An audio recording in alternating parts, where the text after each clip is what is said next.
Hi, this is Christopher Priest, writer of Marvel Knights, The World to Come, Superman Lost, and Vampirella, and you are listening to the Oblivion Bar Podcast.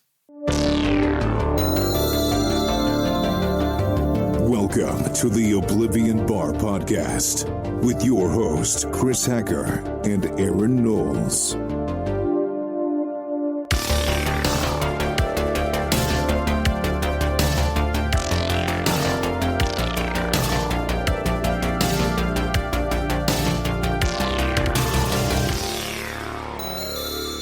Hello, everyone, and welcome to the Oblivion Bar Podcast. I am Chris Hacker, one of your co-hosts here, and joining me is my BFF, Aaron Knowles. Hello. Welcome back, everybody, to the Oblivion Bar Podcast. This week on the show, we are joined by an absolute legend, someone who has been in the industry for, and we say it in this conversation, right? It'll be 50 years in 2 years. He is a co-creator of he's one of the co-creators of the Milestone universe. He is a co-creator of Quantum and Woody.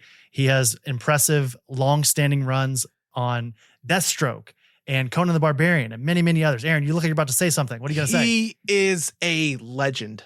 Like, we'll sometimes throw legend around, sort of maybe cavalier, especially if it's like someone we really like and admire in the industry. But Christopher Priest, who was on the show this week, he is a legend with a capital L in the comic book medium. He started off as an intern at Marvel Comics in 1978, and he took a brief break for like 2 years in the 90s, but has been in the comic industry this entire time since then. And he joins us today, Aaron, to talk about not only Marvel Knights, The World to Come, which is the reintroduction into the Marvel Knights universe over at Marvel, but also Superman Lost. We actually talk about Superman Lost a little bit more than I thought we were. Yeah, I apologize for that. No. I take don't apologize complete for that. responsibility for that. No, that's cool. It was such a great conversation. Like I did not really like fathom how excited I was to talk to him. And so this was, this was an experience. Like this is one of those ones where it's like we do this show because we love to talk to people. We love to talk to creators. And it feels so genuine and it feels so natural when you get people that are just like people.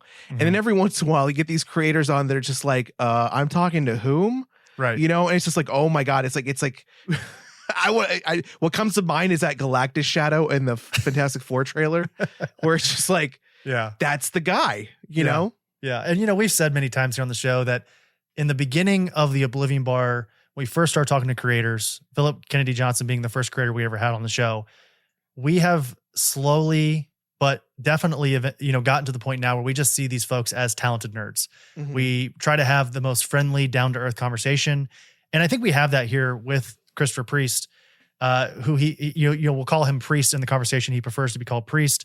But it's hard not to feel daunted by this conversation and in preparation. And I even say it when preparing to talk to Mr. Priest about his career, again, almost a 50-year-long career in comics. Where do you start? He's here to talk about Marvel Knights, but in reality, we could have had a hour-long conversation about a lot of, at least 10 topics within his career, Yeah. I wanted there to be a definite centralization on Black Panther because his Marvel Knights Black Panther run is one of my all-time favorites. There was a time, Aaron, leading up to the movie's release with Chadwick Boseman with Marvel Studios, where I went back and read a lot of the Jungle Action, a lot of the Stan Lee and Jack Kirby stuff from Fantastic Four, some of the Don McGregor stuff. And then eventually, I would say that Christopher Priest's run, I think, is the beginning of the modern day Black Panther. His first arc, The Client, through Marvel Knights, him and Mark Teixeira, is what I think is sort of like modern Black Panther. And we talk about what is like his approach. There's a lot of humor in this book. If you read any Black Panther prior to Christopher Priest and Mark's run on that series, it is a serious political drama where it's a lot of like inner family turmoil. It's kind of a hard read in 2025, but when you finally get to that Marvel Knights Christopher Priest run, there's like a little bit of levity to it that is really refreshing. Man, I feel like we should just get into the conversation because we should. I feel like I'm having a hard time articulating how incredible it was to talk to him about his runs. I don't want to say his runs. Nix that. To talk to him about his career. Right. Yeah, absolutely. And, we didn't talk about it at all in this conversation, Aaron, but I know you're a big Deathstroke fan. Mm-hmm. I honestly believe that Christopher Priest's run on Deathstroke, he started off, I think he was the first writer for the DC Rebirth back in 2017. Yeah. And he did, I want to say it was 40, 50 issues, a long run. He was, when DC Rebirth had done its course, and it was. I'm writing this down because it was literally. I highly recommend it. But when it had run its course, and DC Rebirth, a lot of the titles were starting to sort of refurbish, and new creative teams were jumping on these characters. You still had Christopher Priest and Carlo, and I always say his name incorrectly, but it's the same artist on Superman Lost. Carlo Pagulayan, I think is how you say his name, but I could be incorrect. Yeah. Pagulayan. Those two, they got Eisner nominations for both Deathstroke and then eventually Superman Lost. I loved how respectful, because again, we tend to focus hyper focus on one or the other, the artist or the writer. And in this case, we had this, really in-depth conversation with him as the writer. But he was so humble about making sure that we throw some credit, throw the proper amount of credit and respect over to Carlos about everything that they've put into, the creations as well. So again, just all around an amazing individual. Mm-hmm, absolutely. And we're excited to bring this conversation, you guys. Before we do that, quick shameless plug. Please go over to patreon.com/Oblivion Bar Pod. That's the best way to support the show. Obviously, you could do it the free way. You could give us a quick 5-star review. Only 5-star reviews, please. No 4, 3, 2, definitely not a 1. But definitely 5. If you like the show, give it a 5. If you don't like the show, don't rate it, please. Because only 5 stars. Leave it. Just leave it alone. Leave it alone. Drop it. Stop it. Hey, I know you're doing it. Listen, you're listening right now. Don't you do it. 5 stars only, okay? But over on Patreon, patreon.com/Oblivion Bar Pod, we have plenty of tiers. We have $1, $2, $5, and $10 tiers. We also have a free tier that you can free things. 7-day free trial. You can check it out. Do that high pitch, Chris? Free. I can't do a falsetto like you. I don't have that vocal capacity. Can Aaron. You go like down deep, free? That's a baritone, right? Yeah. Over there on Patreon, you can stop sidetracking me, Aaron. I'm trying to tell the people about Patreon. I love talking to my best friend. Over there, you can get access to our bonus episode each week. We call the Grid. Grid. You're supposed, so you're gonna do the echo this time. I usually do the echo, where it's basically just what you're kind of hearing right now. It's a extra half an hour of this. Generally, we do more than an hour, right? Usually it's an hour plus. Who can cap that conversation? There's no it's about capping dumb it. shit too. It's all types of stuff. It's great. So yeah, don't forget the transcripts. Yes, what we prepare each interview. Again, this conversation we just had with Mr. Priest, you'll get access to see how we prepare for each interview, every show. You get early access to these episodes. So if you're on the Patreon, you might be listening to this early right now. Chris. What, Aaron? Chris, what? Tell them about all the free stuff. Oh, also, it's not really free, but if you join the Patreon, you'll get care packages, and you'll definitely make out on the amount that is sent to you. It is kind of free because you get it randomly and often, but I don't know why I'm still whispering. Back to my radio voice. You'll get random packages from us: stickers, comics, Blu-rays. We've sent off original art. Shout out to Brad Bell and his original Stan Sakai sketch. You never know what we're going to send. We also send things abroad. Shout out to Mac over in New Zealand. We've sent him some things. So that Kiwi. That our favorite Kiwi. But yeah, so patreon.com/Oblivion Bar Pod. If you enjoy the Oblivion Bar, your support would mean so much to us. So without further ado, we've done enough preamble. Let's go ahead and get into this conversation with the one and only Christopher Priest. Yo, are you a longtime comic fan? Is your pull list longer than your grocery list? Or are you someone interested in learning about how comic books are made? If any of that sounds like you, then you're my kind of people.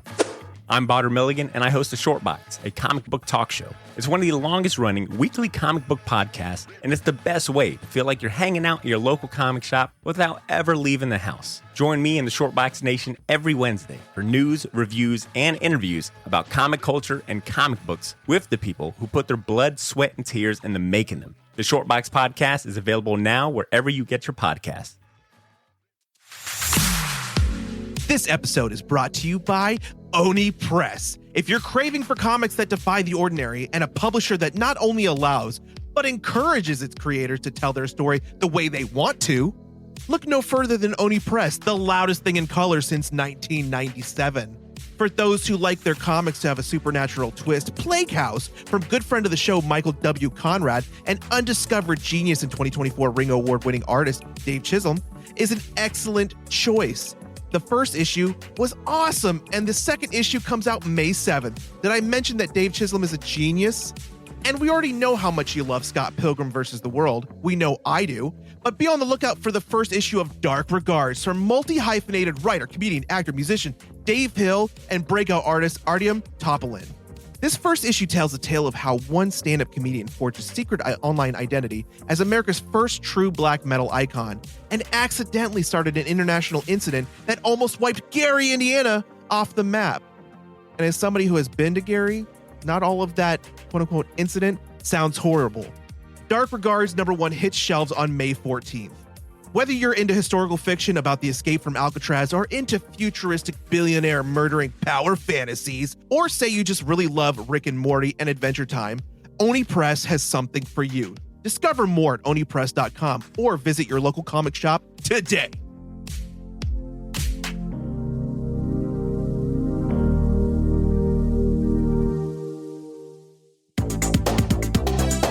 And now, this week's special guest. Joining us today is the comic book legend who has been working in the comic book medium since 1978. He has written character-defining runs on Deathstroke, Quantum and Woody, Superman, Conan the Barbarian, and many, many others. More impressively, he also helped co-found Milestone Comics and was one of the central architects of the Dakotaverse. Along with recent runs on Vampirella and the upcoming Sonya Reborn series on the way, he is also here to discuss Marvel Knights: The World to Come, the long-awaited continuation of what many fans consider to be his finest work, his iconic Marvel Knights Black Panther run. It is our honor to welcome Priest onto the Oblivion Bar podcast. Hello there. Thank you so much for being here, sir. We appreciate you. And honestly, I think when we first started setting up this conversation, and I talk about it a little bit later on in our conversation, and one of the questions is sort of centered around this idea, when looking at the scope of your career, which we are approaching 50 years on in comics, it's hard to find a pillar to focus on because you've done so much. Have you found that to be the case when talking to other people, other podcasts, other websites, that like they just don't know how to approach these conversations the way we've had trouble with? Oh, I don't know. I think it all depends on what we're promoting at the time. So usually, the publisher will set these things up and okay, talk about this, don't talk about anything else. So, Sure. Yeah. Okay. Well, we're going to kind of stick with that same sort of through line because today, as I mentioned there in the intro, we're going to be talking about Marvel Knights: The World to Come. In 1998, you were part of that original crew that Joe Quesada, Jimmy Palmiotti put together for that Marvel Knights imprint. And now here in 2025, Marvel Knights looks to be making a big comeback with the 6-issue miniseries, again, The World to Come. So it's exciting. It's very, very exciting. And we were actually, we're talking today, you, myself, and Aaron, we're all talking here the day that first issue releases, the Wednesday, June 4th. So my first question for you is, how do you feel the reception has been for the return of Marvel Knights? I don't know. I've been dealing with auto mechanics and a toothache all day. So Oh, no. I really haven't been paying attention. I've just been really mad because I took my car in for service and they broke my glove box, and I took the car in for brakes. Why are you in my glove box and why did you break it? Oh my God. So let's have that discussion. Yeah. So I really haven't noticed. I tend to not read reviews of my work. I tend not to look at sales figures. I tend not to get into any of that stuff. I do the publicity because the publisher makes me do it, but I'm not on social media. I'm just a schmuck living in the woods who is lucky enough to write comics for a living. But I don't really, I just tell my editors, look, just tell me when to stop. I don't want to know, are we doing good? Oh, we sold a bunch of these, or we didn't sell a bunch of those, or wow, we're in trouble. Never tell me we're in trouble because, what do you want? What do you want from me? We sent the Hulk to a disco, okay? Right? Because they were trying to get more people to read Black Panther. This is like issue 13 or 14 of the original run. This is post Marvel Knights, and we did a lot of that stuff to, because we were just, once we moved over from Marvel Knights to the Marvel Universe, the book came under a lot of pressure to increase sales. Mm-hmm. And what I've learned over the years is that you got to dance with the ones that brung you. and you have to appreciate the audience you have and not just constantly sell them out in order to commercialize it or to have the X-Men show up for no reason at all or whatever, to increase sales. So, basically I just tell editors, don't tell me about numbers, and I don't read the reviews because even if they're good reviews, then if I believe the good reviews, then I got to believe the bad reviews, just let me do my job and just tell me when to stop. And we'll all get along. God, I love that approach. I love that approach. That's and how stay out of the glove box on my car. I love it. This Han Solo attitude. It's like, never tell me the odds, Yeah. Right. Yeah. Cause all it does is mess with my head when I'm trying to work here.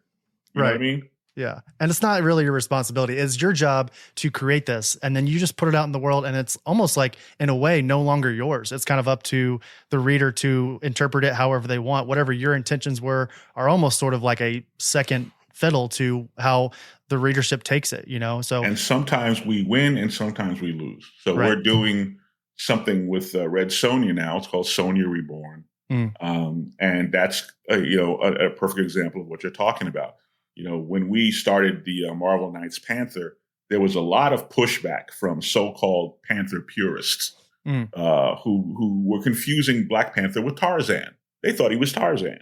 He's this primitive guy that lives in the jungle and he has a bone through his nose or whatever the story is. And I had to remind people that Jack Kirby and Stan Lee created this genius inventor, and he had all these advanced toys and so forth, and this vast wealth, and he was the sovereign of this nation, of this independent nation, and I had to bring all that back into focus. And there was a lot of pushback from people who had become acclimated to Tarzan. He's wearing this leotard, he gets beat up, he gets, that kind no, we're not doing that anymore. So the Red Sonja thing will be like a real culture shock as well, because it's just like, why do you let Priest, why do you leave him alone in the room with our characters? This is not, I tend to be a little subversive, but I think that every now and then some subversion is good for, for the system to wake up and to also invite a larger audience, maybe people who've never read Black Panther or who had no reason to read Red Sonja. And it's like, well, here, let's crack the door open for those folks, give them a fighting chance to understand this world and this genre and what's going on here. And also let's have a little fun. I mean, when's the last time you had fun with Red Sonja? So fingers crossed, fellas. Last time I had fun with Red Sonja was when she starred in a movie with basically Conan, but it wasn't Conan. It was just Arnold Schwarzenegger with another name, swinging a giant sword, hanging out with Red Sonja. Yeah, I remember. We're not doing that. We're not doing that. No, we're not doing that. I love that approach because, again, we'll talk about it later when I get to talk to you a little bit about Superman Lost. But that's one thing that's really been impressive to me with comics. And I know it feels like there's a select few creators in the comic industry that are given the freedom to really take a character and it, like, if not like completely reinvent them, again, to subvert the stereotypes or the current, the expectations. Exactly, the expectations. And and I love that approach because we talk a lot about like Wonder Woman. Chris and I talk a lot about Wonder Woman. We haven't really, he's found Wonder Woman, like people who have created Wonder Woman and written her in a way that he enjoys, but for some people it's not easy to find a specific way to enjoy Wonder Woman. And then you get writers like yourself who want to, again, subvert the expectations and creates a character that we want to read about. And that's, Black Panther has been like that for years now, thanks to what you've done with that character and kind of given him this new path forward. Well, I think the important thing to remember anytime you're reading a story that I wrote, and it's, and for anyone listening or watching this thing, you should write this down. If you're reading a Priest story, just understand I am lying to you. So chapter 1, chapter 2, there's a lot of lying going on here. Don't fall for it. I'm having this conversation now with not the publisher, but with a rights holder for a property that we're not ready to talk about yet. Okay, so Potato Man, let's say. Okay, so the rights holder of Potato Man, the publisher and I, we're on the same page. But the rights holder, I'm scaring the hell out of the rights holder because we're doing X, Y, and Z, and we're getting these notes back from them, and they're like, it's like from the studio, right? And they're going, well, this is, cliche, or what if you gave the guy a banana instead of an orange, or whatever the story. So I get these notes back from these people, and I'm trying to communicate to them through the publisher that you got to tell these people that I approach story in a very oblique manner, where I will lead you to think that we are doing like Superman Lost. People assumed that was about Superman being lost, that, well, he just got back from Warworld, and now here he's out in space again, and now it's going to be like, Gilligan's Island, where he's just out there, wandering through space and so forth. And that's not what the series is about, because he's home on page 5. He's already back. Okay. And the series is about this person who has had this traumatic experience, and despite the fact that he has these vast powers, he's not super God, he's Superman. He's still a person who has had this, this experience, and now nothing in his life fits anymore. And Clark Kent goes back to work and he doesn't remember what he used to do there. And Jimmy and Perry, they're all ghosts to him because he's been missing for so long. And the story is about how Lois gets her guy back. That's what the story is about. But, on the face of it, the expectation is that it's going to be just sort of, business as usual. Aaron, I don't know about you. I get tired of reading the same story over and over again. Absolutely. So I'm a big fan, of Tom King, who will turn stuff on its head and will take a character like Mr. Miracle that we haven't thought about really seriously in how long, and just completely blow your mind. And Adam Strange, and completely blow your mind. And I kind of resent the fact that I have to go behind this guy, and I go, okay, well, Tom's already been here. It's like he's already dated this girl, and I'm like, well, what can I bring to the table? Because Tom's already been here, so it's very irritating, very irritating. David Pepose is another writer who does creator who does that very well, because he's been doing that with a lot of characters. But I cannot wait to talk more about Superman Lost. Yeah, I was saying we need to table the Superman Lost talk, because I definitely want to get more into it. We do have Superman the movie coming up next month, and I think this would be like a really interesting topical conversation dealing with your book, Superman Lost. But I want to briefly I want to backtrack a little bit to Marvel Knights. I want to just sort of stick on this for a quick moment here, because this first issue, again, as we said, it came out this last week. And I want to go over the synopsis, and then I have a question for you here. So the synopsis says, the king of Wakanda is dead, leaving unguarded the world's most advanced technology, most precious metal, and a cryptic vault of dark secrets, while triggering global conflicts among the Marvel heroes, villains, and mutants. With T'Challa gone, the future of Marvel's 616 universe will be determined by a fatal tribal challenge for Wakandan's throne, and the mysterious victor will change Wakanda, the Marvel universe, forever. Now, Priest, you've written 60 issues of Black Panther. Does that include the annual? Why are you laughing? You're laughing right now. Why are you laughing? No, because it's like, I feel like it's an indictment. Yes, Now, Mr. Priest, is it true that you've written 60 issues? Can you confirm nor deny these claims? Yes, that you wrecked the roast at the Harold's Club? You're the pride of your department. Yes, I wrote 60-ish issues of Black Panther, plus I think a 10-pager or something for this. You had an annual, right? Yeah, I've been around the block, fellas. That's right. So, I've heard you mention that this story has been written for a while. The World to Come has been in the works for a bit. How soon after finishing your Black Panther run in 2003 did you have this sort of new installment in the Marvel Knights universe? When did it pop into your head? Oh no! Okay, no, it never popped. This is a Joe Quesada pop. Okay. There was a movie. You may have heard of it. There was a movie. Ryan Coogler put out this movie, Black Panther. I was consulted for the film, and I became aware of the film. And I said, well, I called up Marvel, and I talked to the editor there, the Black Panther editor, Will Moss. And I said, look, there's this movie coming out. I would really like to have a little Black Panther something. Just a little taste of Black Panther. Give me a little 10-pager or something. I'd like to have something in print with my name on it when the movie comes out.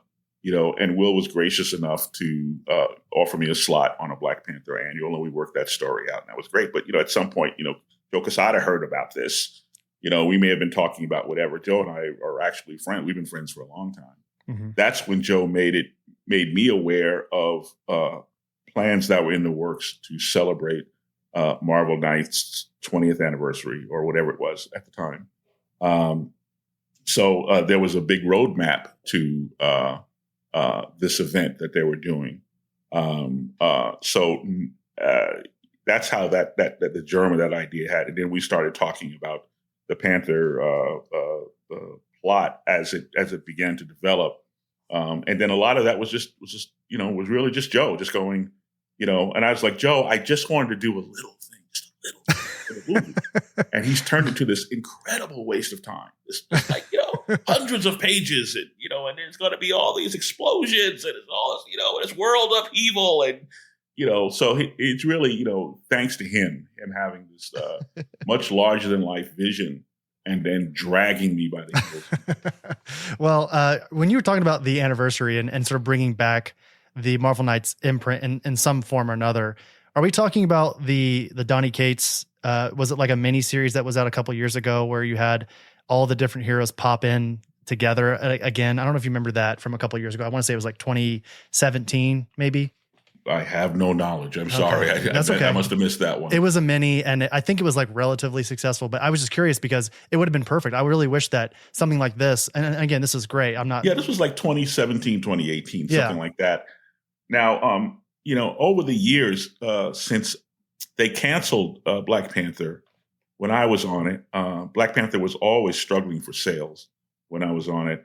And then at some point, Marvel said, we have a great idea. Let's get rid of T'Challa and let's recast this, Black Panther as Vin Diesel, So we had this other guy, Casper Cole, and it was kind of an interesting little experiment, and I liked that character and I wouldn't mind seeing that character again. But that was Marvel saying, this is what we want to do. And if you don't want to do it, we'll get somebody else to do it. We understand we'll get somebody else to do it. And, I was like, well, there goes the rent money. So yeah, I'll do it. So that's how I ended up doing Casper Cole.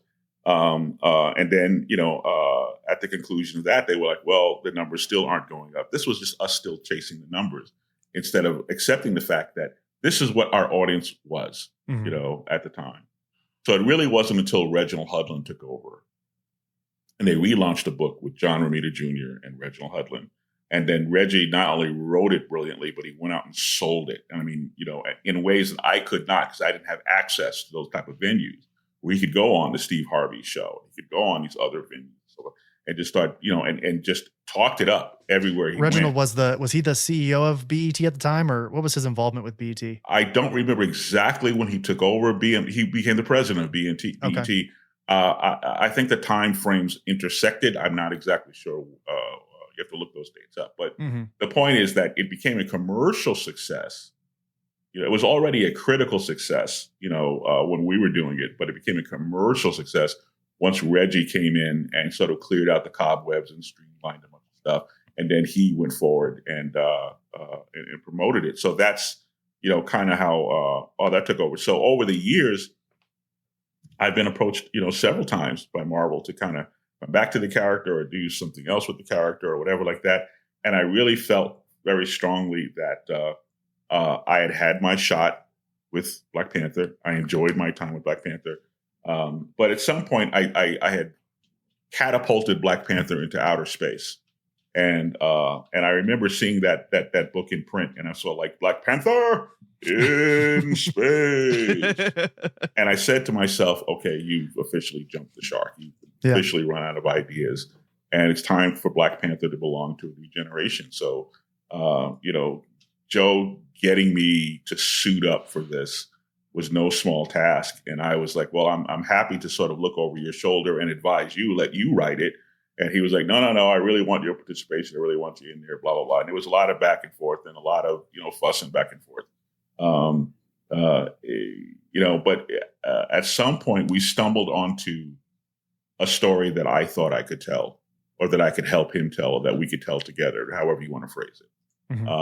That was unique, that was adding to the legend, that wasn't just me making me or Joe making a money grab, that this is actually a quality piece of work that's worth reading, and so forth. So that's how I kind of ended up finally saying, yeah, okay, I'll do it.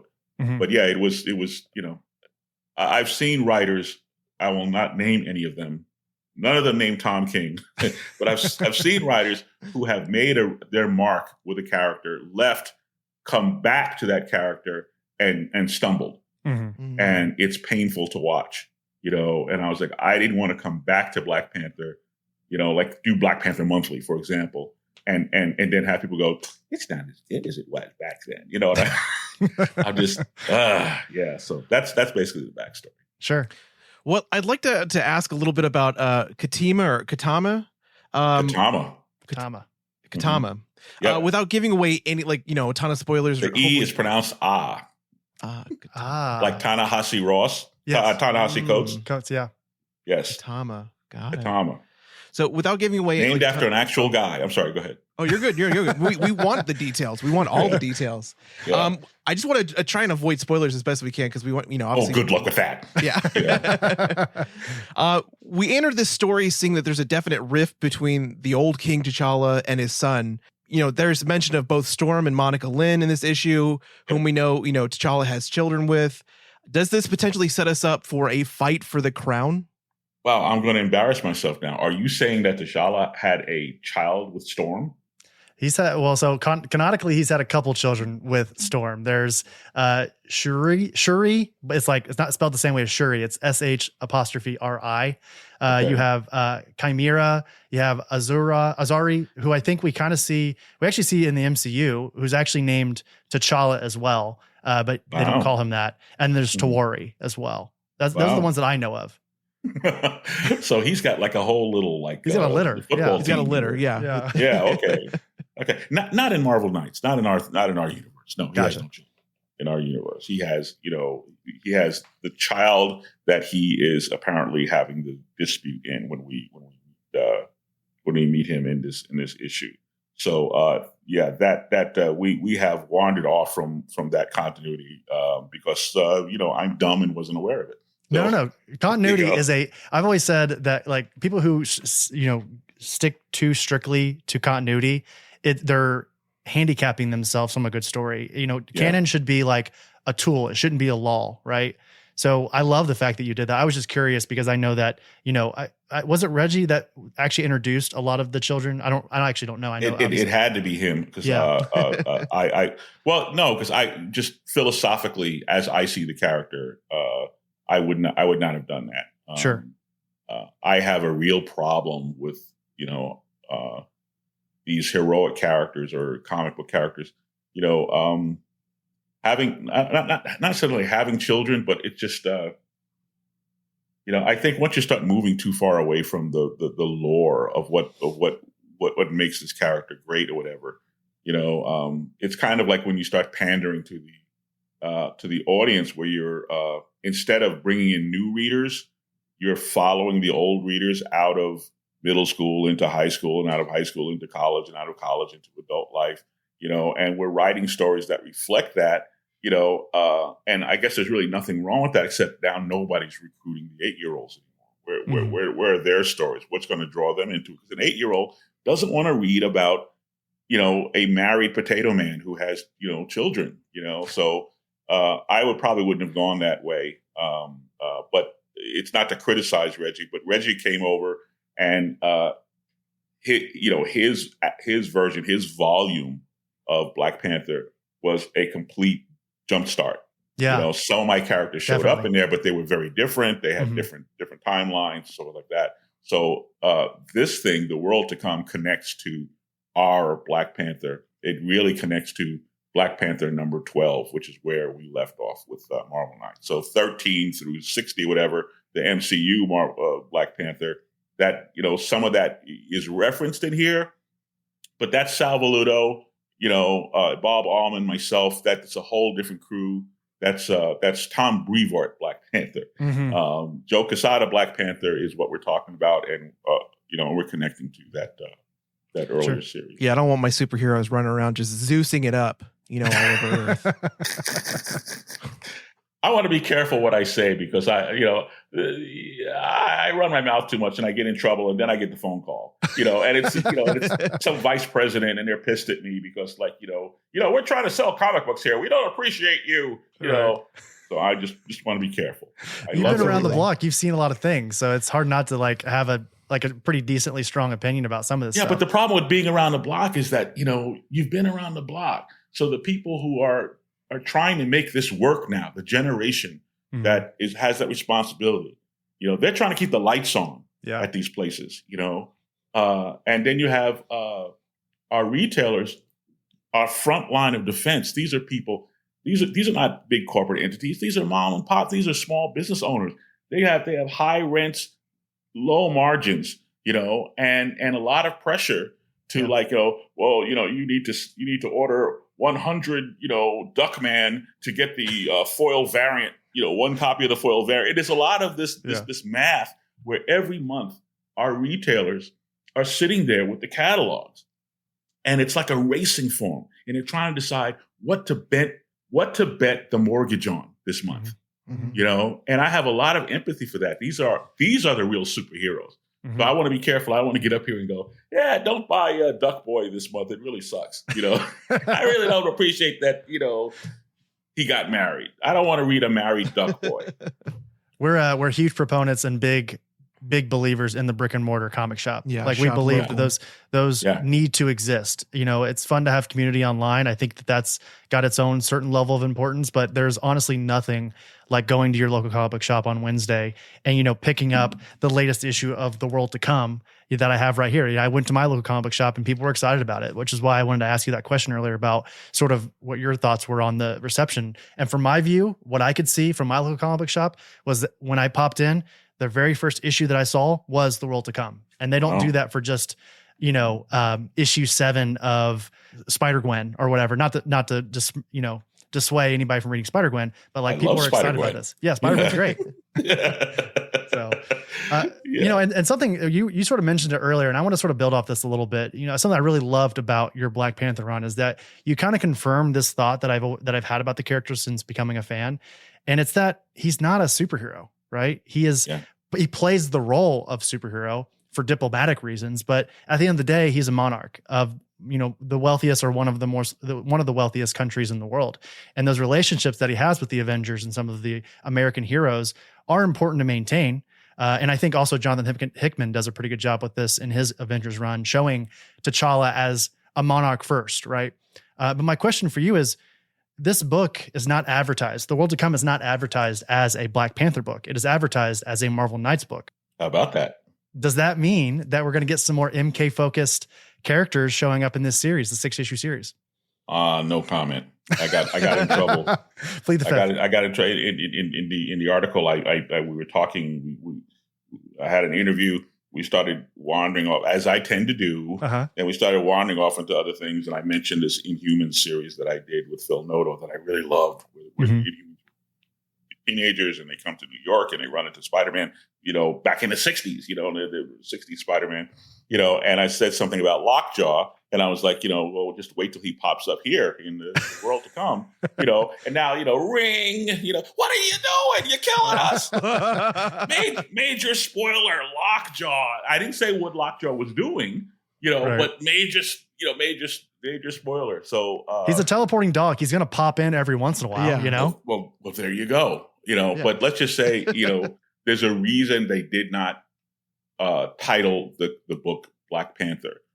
Joe, there's a part of this that Joe and I are co-writing that focuses on Black Panther, or that Black Panther is the vehicle for a lot of the storytelling that's going on. But there will be lots of surprises in store that I really shouldn't even talk about. Right? Sure. I mean, the first issue just came out, so it's hard to talk about future endeavors, but I just found it interesting. Yeah, you ain't seen nothing yet. Let's put it that way. Love that. Because Joe has completely lost his mind. He's like, oh, and now then the spaceship. No, spaceship, you ruined it. So trust me, cool stuff happening in this book. Well, love it. I know I'm personally excited because Chris as well, because obviously he's a huge fan of the original. But like one thing that I wanted to bring up, and because this is a huge topic for me. Segue. A huge segue. Yes. I have a little bit of trouble approaching this because this was such a big thing. Like, Chris, you can ask him. Superman Lost. I have to ask about that because Superman Lost is actually the first Superman book that I've actually ever really enjoyed reading and read the entire, like the full story all the way through. Like, I was addicted to this book. And Aaron, like, if I can just interject really quickly, Priest, when he was talking earlier about Wonder Woman, how there are certain people who just can't attach to certain characters because of the storylines. I mean, I know I love the George Perez stuff and the Jeff Johns stuff, but I get why people don't, they haven't found their Wonder Woman story. This was Aaron with Superman. Obviously, we know there's a lot of Superman stories out there that are great, but he couldn't find a way to latch onto the character. And when he came to me and said that he really loved Superman Lost, it was almost imperative that we had to talk to you about it while you were on here today. So Aaron, I'm sorry, I don't mean to butt in, good. But I've been asking for this conversation for a long time because of Superman Lost, but I appreciate you helped me kind of articulate that, Chris. And the reason I kind of wanted to write out was, like, I'm a huge advocate of mental health, since reading it, Superman Lost, I've become a huge fan of that. And up until now, again, like, I hadn't really read anything that really resonated with me. And the way that you portrayed, like, the Man of Steel, Supes himself, in some of his darkest moments, curled up in the fetal position with Lois telling him, just breathe, Clark, just breathe. As somebody who suffers from chronic PTSD from some dark stuff while I served overseas, it really spoke to me, and it really helped me find a Superman that I had never thought existed. Like, this was my Superman. And so for me, I've been wanting to ask, like, how did you figure out how to write him in that state, like, so accurately struggling, like, in a world full of people, but being a Superman, like, isolated, and in his own head, in his own emotions? Like, how did you do that? Because again, as somebody who suffers from PTSD, like, I felt every moment of that, and I just found it so amazing. So I needed to ask you about that. Wow, I just don't know what to say, but thank you for that. Well, first of all, I called Mike Carlin. Mike Carlin was the editor of Superman, maybe one of the legendary all-time great editors of Superman. Well, this book came about by accident, but just real briefly, I was working on another project with a group editor named Jamie Rich, who's no longer with the company there.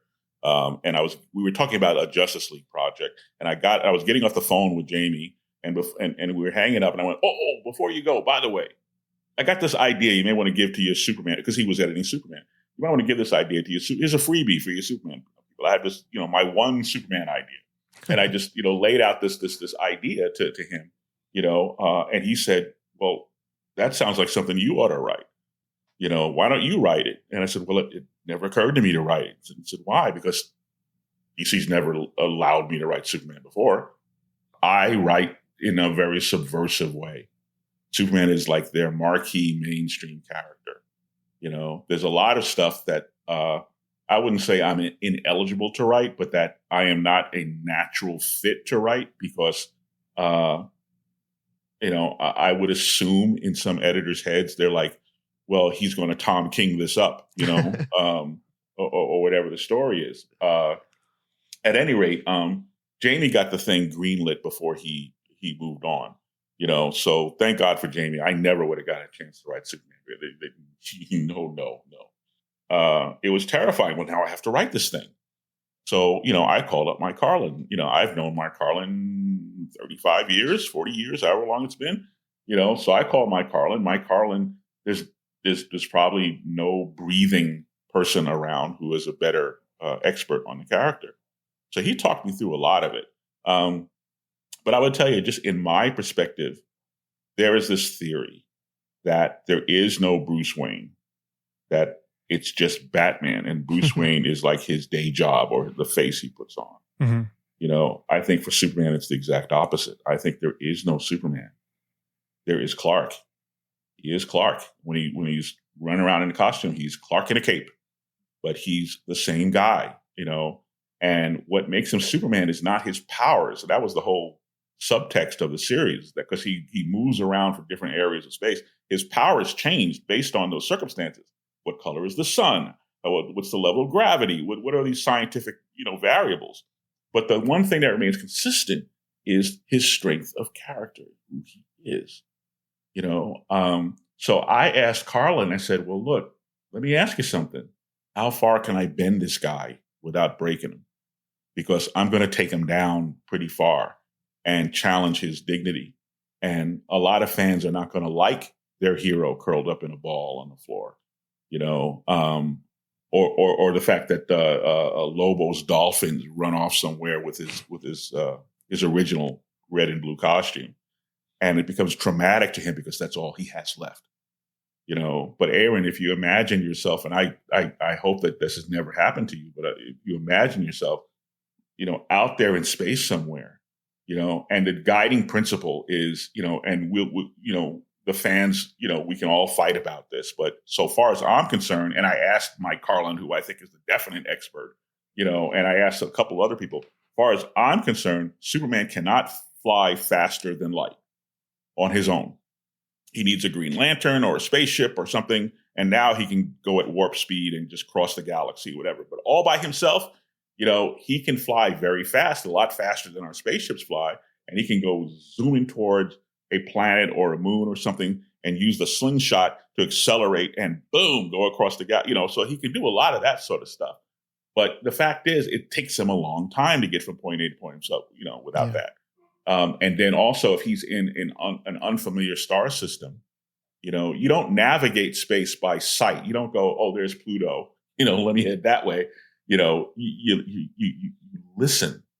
There's space has noise. There's quasars. There's different vibrations, radioactive activities, solar storms. It is all of these clues to let you know where you are in space. And if you're in unfamiliar space and you can't fly faster than the speed of light, so now the situation where it's taking him, he's been flying through space for 7 months and he still hasn't left the solar system that he was trapped in. And then the Dolphins steal his suit, and and so we bring him down to his breaking point, And I asked Mike, am I going to be able to get away with that? So the editor who was the main editor on the book was Brittany Holzer. And thank God for Brittany, who worked with me on Deathstroke. We have a long history together. She was able to kind of fend off the wolves, because Superman is a very important character to Discovery Plus, and people way above even Jim Lee who could put a kibosh on us. So thank God she was able to kind of hold that door and let us tell this deeply personal story. But that's basically how I cued into it. I just see him. He's just a man. He's just Clark, but he's an exceptional person of virtue and character. And the trauma that he experienced and the fact that he had escaped this dying world in order to save it and then couldn't find it again, couldn't find his way back there. So he's got this enormous guilt that's crashing on top of everything else, So yeah, it was like that. So, but basically, he's a tough character to write. And then as with every character, I'm sitting there going, what can I say about this character, or what can I do about this character that hasn't been done before? Damn that Tom King. And to speak on what you were saying about we don't often see our heroes in their time of struggle. He tried to do that with Heroes in Crisis, and I think while some people bastard. Some people may not like that book, and I guess that's what I was afraid of. Actually, go ahead. Was doing Heroes in Crisis. Well, no, that Heroes in Crisis received this mixed reception. Mm-hmm. So I was kind of terrified that people would come after me with torches, for what I was doing with Superman. Sure. Yeah. The other thing that, you talked about it, this is not just a Superman Clark Kent story. The one thing, again, I just have to say, I give you a round of applause and all the kudos in the world for the entire story, because it's not just how well Superman is written. It's Lois Lane and even Lex Luthor and what she goes through to bring him back to the world. It's it just, again, you kind of captured a lot of what I've, and I'm sure many other veterans and many other people who have, PTSD, who have people around them that love them and would go to the ends of the earth to bring them back to some sort of normalcy. So again, like this is, if anything from this conversation, I just want to say thank you for letting me ask you and for explaining that to me, because it really, honestly, truly means a lot to me what you created there. Mm-hmm. I appreciate that. And it was just like, my one shot at playing with the toys. And, I don't know that that's a tone that DC wants to take with those characters. And I don't know what my eligibility is to work on those characters. But with Lois, I always saw her as being a very strong character. So now we have to prove it. Mm-hmm. And then I had to walk her right up to the line of being unlikable, because she's giving Superman the tough love thing, and then when she runs out of ideas and she tries this, she tries that, and she goes to this person, goes to Bruce, and then she goes to Diana, and she tries everything she can think of. When she runs out of ideas, she has no other choice, but she turns to Lex Luthor of all people. And Lex Luthor is like, "What took you so long? I knew you were coming. What took you so long?" And with Lex, I was borrowing from Gene Hackman's performance, the late Gene Hackman, the wonderful actor Gene. Yes. But not from Gene's Lex Luthor, which I found kind of cartoonish. I was writing a character called Avery Tolar. And Avery Tolar was a character played by Gene Hackman in the Tom Cruise film, The Firm. Mm-hmm. And if you go back and watch, clips of that film and see clips of Hackman in it, you will recognize my Lex Luthor. That, in my opinion, that charming and yet unbelievably evil Snake. To me, like every time I see Lex, and again, no offense to writers who make way more money than I do, I mean no one any harm. It's just my personal take on the character. Every time I see Lex Luthor put on a suit of armor and start punching Superman, I think, okay, you guys have completely lost who the character is. The entire point of Lex Luthor is that here is this bald-headed, out-of-shape guy who's giving the world's most powerful being, heartburn all the time. It's not about a physical thing. It's about him being incredibly freaking evil. Yeah. And we even played with the whole idea of like,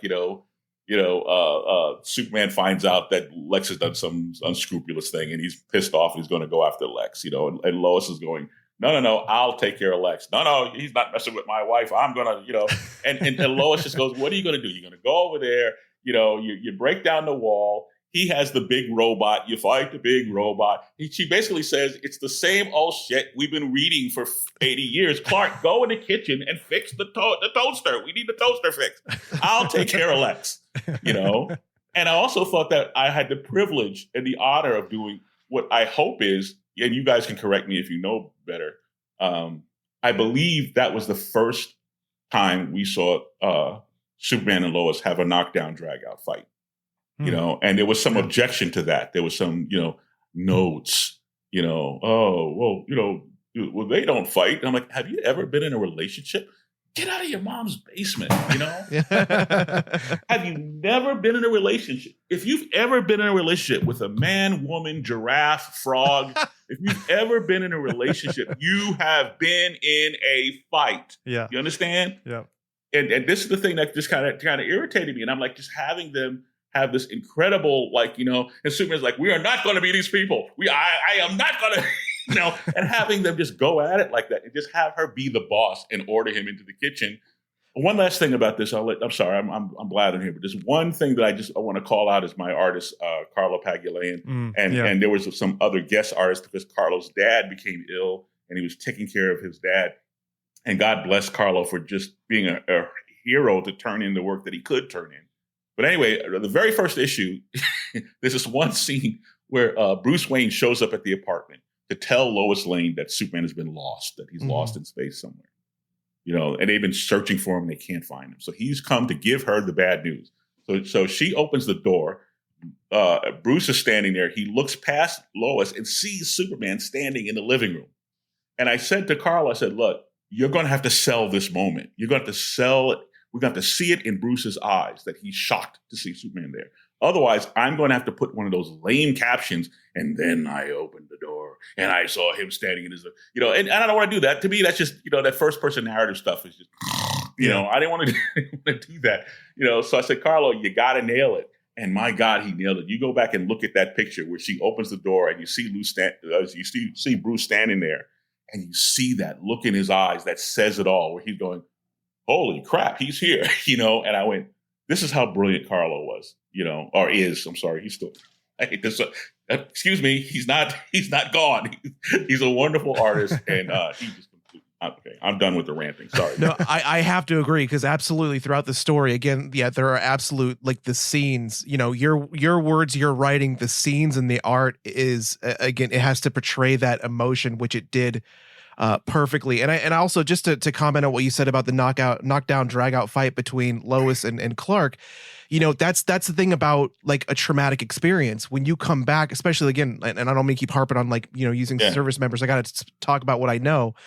When somebody comes back from a traumatic event, they are not the same person, and the family has to get used to that, and the dynamic changes, and things will not be the status quo. So regardless of what battle, Clark is fighting, what story Lois is covering, there's got to be somebody who's making the decisions. There's got to be somebody who's pointing the gun. There's got to be somebody who's writing the stories.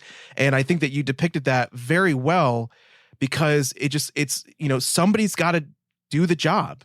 And if it's not going to be Clark, it's got to be Lois. And if it's not going to be Lois, then she has to go out and find somebody to do it. So I think, again, just I know we got to continue the conversation on, but it's all well done, like, so very well done. So well, thank you, Eamon. I appreciate that. And I think what I was also trying to depict was how hard it is for people to accept the fact that you are a different person.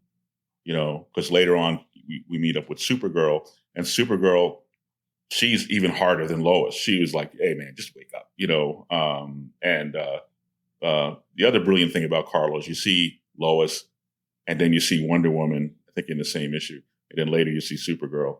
And guess what? They're three completely unique women. A lot of times, artists, I used to tease the late Mark Bright, my friend Mark Bright, said, you can only draw one woman. It's just one woman, and you put different hair. And, Betty and Veronica's the same woman, that kind of thing. Gwen Stacy and Mary Jane Parker, the same woman, but no, he just, starkly, so Lois and Wonder Woman, both brunettes, tall, leggy brunettes, completely different women, and then Supergirl, a whole different vibe with Supergirl. So It was fun. I'm really grateful for DC to do it. It's one of, I'm very proud of that. I hope it's not my last work for DC, but if it is, I get to go out on a high and just be very proud of it. Mm-hmm.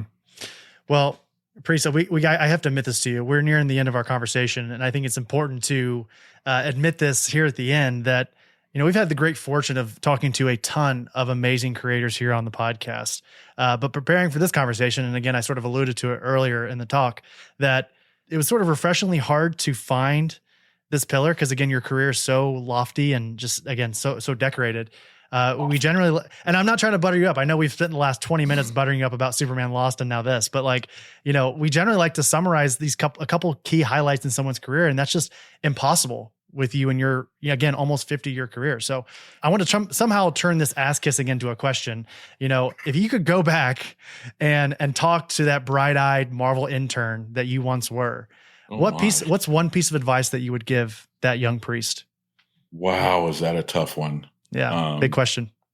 I don't know. I think, I would try to be more patient, and I don't know, fellas. It was very tough. It was extremely tough. It wasn't just a black thing, but I was brought into the business by Jim Shooter, and Jim Shooter was like the new boss, the new sheriff in town. Mm-hmm. And there was a lot of resentment towards Shooter, because Shooter wanted to change a lot of stuff. Shooter wanted to make books better and have them come out on time, which was two diametrically opposed. You could do one or the other, but Jim wanted both. And so that made him kind of a maniac. And there was a lot of friction in there. And I was seen as Jim's guys, as the kid that, that he brought in. And so there was, so we would do stuff like Spider-Man versus Wolverine, which was a huge hit. And I was never offered work after that. Anybody else that would have given them keys to the place, Mm-hmm. So it's been a struggle, and I try not to be bitter about it. I'm just like, that's just how the chips fell. I don't think it's necessarily racial.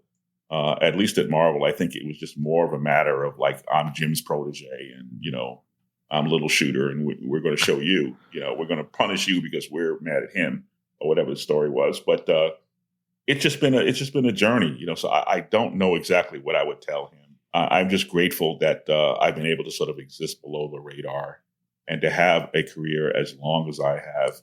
There's a lot of people from my generation who are not working anymore. So it's just a real blessing to do that. And for the work to be recognized, particularly Carlo and I being recognized by the Eisner's people for Deathstroke, and then again for Superman.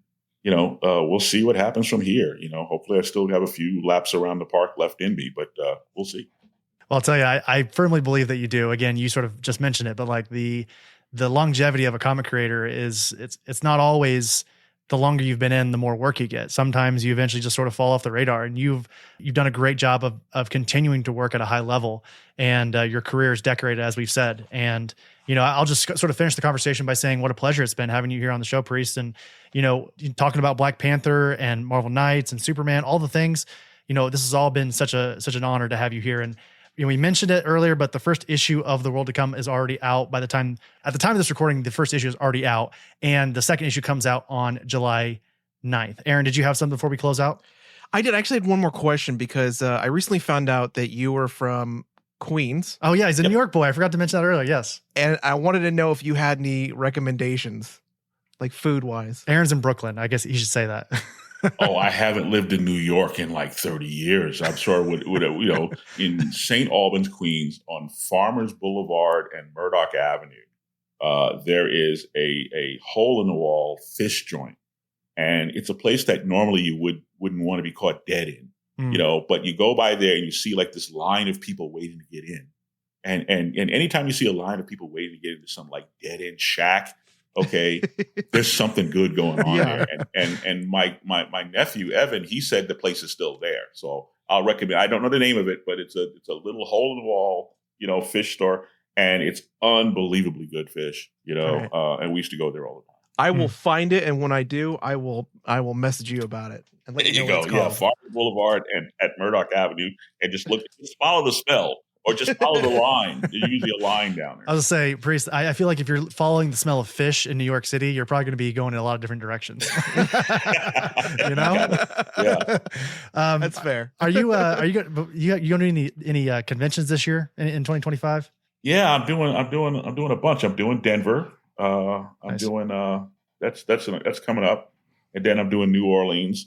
And then there's like a bunch of other stuff, but I have to look at on my list. My agent just leads me around by my nose. I just, every now and then he reminds me I have to go to the airport. Somebody just hands you a ticket and says, "Get on the plane." Get on the Yeah, plane. go get on the plane right now. Yeah. But Joe, actually the whole World to Come team, Richard and Joe and myself, we will be making a joint appearance in Denver and doing group signings there.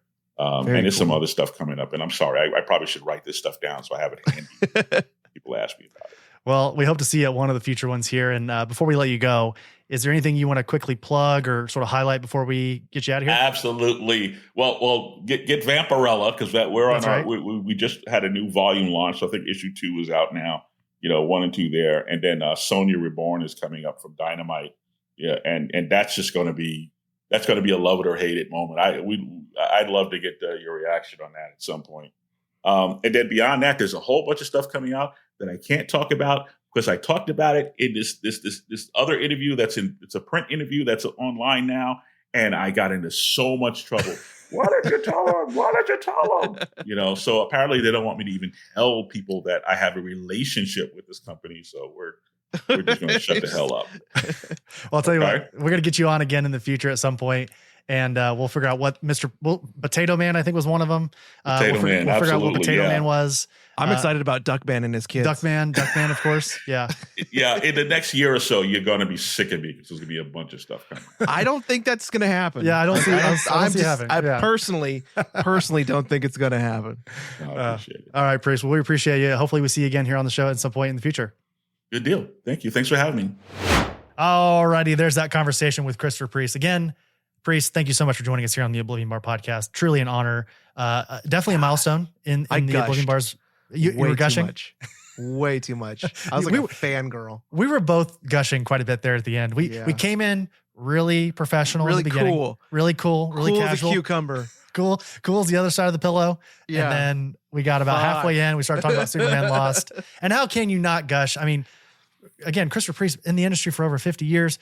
And the guy is still so humble, so easy to talk to, you know, without naming any names, Aaron. And we always have great conversation with creators, and they're always such a pleasure to talk to. But every once in a while, we get a creator who is just a little full of himself or themselves, right? Like they start to see their worth in the medium and sort of let it get to their head a little bit. And that's cool because they are cool and they're important. But like if someone like Christopher Priest can still be humble with all that he's accomplished in the medium, I think that everyone can take a little bit from that.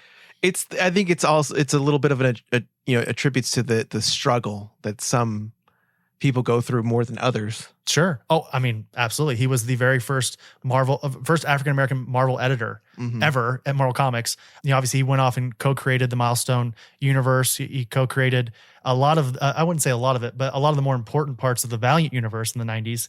Obviously the Black Panther run we talked about a lot in this conversation. He has done so much that, again, we could not talk about everything. So Christopher Priest will be back on the show at some point for whatever. Honestly, it doesn't even have to be for a project that he's working on. I would just love to get him on a mic on the show again.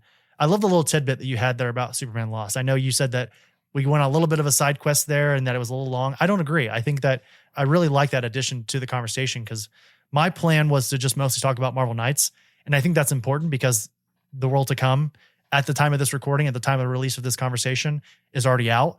But Superman Lost, I think, and you love it more than I do, so I know you agree with this, was criminally overlooked. Absolutely. Even with an Eisner nom, which is crazy. I think, you know what I'm thinking, Chris? What's I that? think that, oh no, it didn't happen this year, but I was going to say maybe we should create something during our end of year awards that is like the underappreciated award, you know, like something that, yeah, I mean, that would be kind of a cool thing, I think, because I would like to take time to talk about things that we agree that are criminally underrated. And if that's during my Aaron's Arcade or during Chris's Corner or just another segment, maybe we have just a segment that's just underrated stories or something, you know? I think that, God, like he is too talented to have any of his stories go underappreciated. And that's, it's a tragedy that some of them have. So I'm glad that we were able to discuss it with him. Absolutely. And Aaron, I wanted to go back a little bit to our last call awards. I want to say that Superman Lost won one of our awards. Did it not? I think it did. I vaguely remember if it didn't win, it definitely was nominated for one of our favorite books of the year. But anyway, yeah. So Christopher Priest being here on the show, what an honor, what a pleasure. I know Chris is probably not listening to this, but if he is, thank you so much for being here. And we just appreciate it. So Aaron, I think that'll do it for this conversation. Excited what we have coming up. We are still on the road to episode 200 of the Oblivion Bar podcast. That'll be coming up in, I want to say it's late July or maybe early August. I don't know what the timing is on that exactly, but per usual, we're sticking to our normal script here. Nothing planned yet. We don't know what we're doing yet. Aaron, you know, if I had my choice, I would love to get together. I'd love to be together for that 200th because we were together for the 100th, you know? So if we could somehow figure out a way to be together for the 200th, that'd be cool. I mean, you're always in my heart, but yeah, I think we should. I carry you every day in my heart. I do. Like I have a lock of your hair in my wallet. I miss your smell. I miss your smell. I miss your musk. I miss your laugh. But yeah, no, I think that's something that we should start talking about. Put it on the docket. start planning, maybe. That's right. If anything. All right. Well, that'll do it for this episode here. Aaron, go ahead and take us out here. Take us out of this episode. That'll do it. That'll do it, big. Subscribe to our podcast. Apple Podcasts, Spotify, YouTube, Audible, iHeartRadio. Wherever you listen to your favorite podcasts, that's where we are. I'm going to stop that. That sounds terrible. Okay, let's relax. Let's just relax a little bit. Thank you to our patrons. Whew. Alex, Alice, Aaron, Botter, Chris S, Chris White, Chrissy, David, Elliot, Erica, George, Gianni, Greg, Haley, Ham6, Jake, Jeremy, Kyle, Losey, Mac, Miles, Mike, Olivia, Ryan, I, Robert, Sean, Saunter, Sean, Trevor, Travis, Zach, and Brad and Lisa. Nice recovery. Damn it. I almost had it. If you want, it gets like Shaunter, like Shaunter? Sean and Saunter. Anyway, if you want to support the show without spending any money, follow on your a follow on your preferred podcasting platform, and a 5-star rating and or review on Apple Podcasts and Spotify. It helps us a ton. Like we say it just kind of like jokingly, but at the same time, it really does help us. So feel free to go over there and give us a 5-star review, on any of your platforms. Follow us on Blue Sky, Instagram, TikTok, and Twitch at Oblivion Bar Pod. Official merch of the show can be found on our website, www.oblivionbarpodcast.com. Big thank you to Oni Press and Endless Comics Games and Cards for sponsoring the show. Thank you, KXD Studios, for all of our Oblivion Bar art. He is at KXD Graphics on Instagram. Thank you, Dream Kid, for all of our musical themes. Thank you, DJ Skyvac, for our grid theme. And last but not least, do not forget to tip your bartenders 20% or more. I've been watching a lot of Love on the Spectrum, and they even talk about doing that in Love on the Spectrum. Tip your goddamn bartenders. Tip your hosts, your servers. They deserve it. Absolutely. I know tipping culture has gotten a little out of hand, but let's still reward the people that are doing good work out there. So that'll do it for this episode of the Oblivion Bar Podcast. Thank you to Christopher Priest. Aaron, thank you. And thank you to the listener. Chris, thank you. No. Thank you. No. Hey. Thank you. Okay. I appreciate it. You're no welcome. more. All right. Thank you all so much. We appreciate it. We'll see you next week for the Oblivion Bar Podcast.